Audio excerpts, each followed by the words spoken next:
But صاحب، جی جی، face بک social media کا سب سے بڑا فورم ہے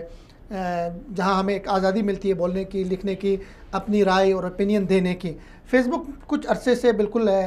جانبداری کا شکار ہوا ہے۔ میں بھی انڈیا کا جو انفلوئنس ہے وہاں پہ بیٹھے ہوئے ہیں ان کے لوگ ہوں۔ فیس بک نے تازہ فیصلہ یہ کیا ہے کہ پاک فوج کے خلاف جانبدارانہ ایک اقدام کیا ہے۔ جی جی، وہ اقدام یہ ہے کہ انہوں نے کچھ ایسے اکاؤنٹس بند کیے ہیں جن کی تعداد 103 ہے، 103، اور ان 103 اکاؤنٹس میں کچھ آئی ڈیز ہیں، کچھ صفحات ہیں جن کے حوالے سے فیس بک کا دعویٰ یہ ہے اس گروپ کا، کمپنی کا، کہ ان کو چلانے والے جو تھے، ایڈمنز تھے، وہ پاکستان کے شعبہ تعلقات عامہ ISPR سے تعلق رکھتے تھے، ان کا یہ کہنا ہے، اور اس وجہ سے بند کیا ہے۔ اور ریزن انہوں نے یہ بتایا کہ ان پیجز سے ایک تو جو پاکستان کی اقلیتیں ہیں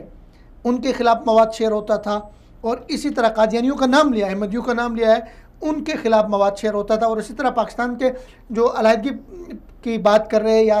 حقوق کے نام پہ دوسروں کے نام پہ ہاتھ پہ استعمال ہو رہے، منظور پشتین وغیرہ، ان کی وہاں پہ انہوں نے بات کی ہے کہ یہ پیجز ان کے خلاف تھے۔ تو اس سارے اقدام کو آپ کس نظر سے دیکھتے ہیں؟ سب سے پہلی بات ہے کہ یہ جو بھی جیسے ہائبرڈ کی وار تھی اس میں مختلف ہے، جس پہ ہم نے پچھلے دفعہ بات کی تھی، پروگرام کیا ہے اس میں یہی تھی 3-4 چیزیں کہ ایک انفارمیشن کا یوز ہونا چاہیے، محکمہ تعلقات عامہ کا، آپ کی اقتصادی ہے، سفارتی ہے، یہ 3-4 چیزیں تھیں۔ جبکہ آپ نے دیکھا ہے کہ ایک جو ہے یہ ان کنونشن اور کنونشن وار کا بھی ہوتا ہے، چھوٹے شارٹ ٹرم کا، میں نے جیسے پچھلی دفعہ بھی ذکر کیا تھا کہ تھوڑے وقت میں مخصوص ٹارگٹ کو ہٹ کرنا اور اپنے مقاصد کی تکمیل کرنا۔ تو آپ نے اب دیکھا ہے کہ 27 فروری کو یہ پاکستان کی تاریخ کا ایک جو ہے تاریخ ساز دن ہے کہ جب ہم نے بھارت کے 2 جہاز گرائے اور پاکستان کی فضاؤں میں ہم نے 4 ان کے جو ہے ٹارگٹ کو ہٹ کیا۔ اس پر ناکامی کے بعد جو ہے سب سے بڑی وہاں پہ جو تکلیف ہوئی تھی، ان کو یہ پتہ لگ گیا تھا کہ یہ انفارمیشن جو وار میں بھی وہ ہم سے ایک تو جنگ میں ہم نے داغ بٹھا دی، پھر وہ انفارمیشن وار میں بھی پاکستان سے جو ہے وہ ہار گیا۔ تو اس نے بھارت نے کیا کیا کہ فیس بک سے مدد مانگ لی کہ ہمیں جو ہے اس میں تعاون کیا جائے۔ تو فیس بک کا جو ڈائریکٹر اپنا کیا نام تھا، سیکورٹی کے سربراہ نتھا نائل گلیشیر،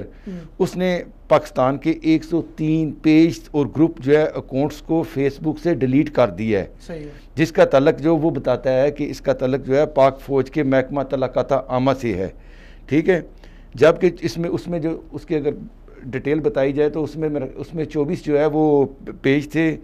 57 اکاؤنٹ تھے، 7 گروپ سے، جس میں 2.8 ملین اس کے فالوور تھے، ٹھیک ہے۔ اس کے علاوہ انسٹاگرام تھا، انسٹاگرام سے بھی 15 اکاؤنٹ جو ہیں وہ انہوں نے ڈیلیٹ کر دی ہیں۔ اچھا، یہ تو ایک ان کا بیان تھا، لیکن میں اپنے پاکستان کی یوتھ کو، جوانوں کو اور مبارکباد دیتا ہوں کہ جن کے پاس چھوٹے چھوٹے موبائل انہوں نے لوڈ کرا کے ان دنوں کے اوپر ڈی پی کے اوپر جناب پاکستان فوج کے جھنڈے، پاکستان کے جھنڈے، ISPR کا لوگو لگا کے انہوں نے یہاں پہ سوشل میڈیا پہ اپنی اویئرنیس کی ہے، جہاد کیا ہے، اور یہ پاکستانی یوتھ کا ایک سوشل میڈیا پہ بڑا پازیٹیو تھا، اور جس میں پاکستان کے انہوں نے حقیقی تصویر جو ہے وہ دنیا کو پیش کی ہے۔ تو اب ظاہر ہے یہ اسرائیل اور بھارت کا ایک گٹھ جوڑ تھا کہ اس کو جو ہے کم از کم ان کو بھی جس طرح سبکی حاصل ہوئی تھی۔ اب وہ کہہ رہا تھا انڈیا نے، اب دیکھو نا، ایک بہت بڑی، میں نے کل ان کی اخبار، انگلش اخبار تھی، اس پہ لکھا ہوا تھا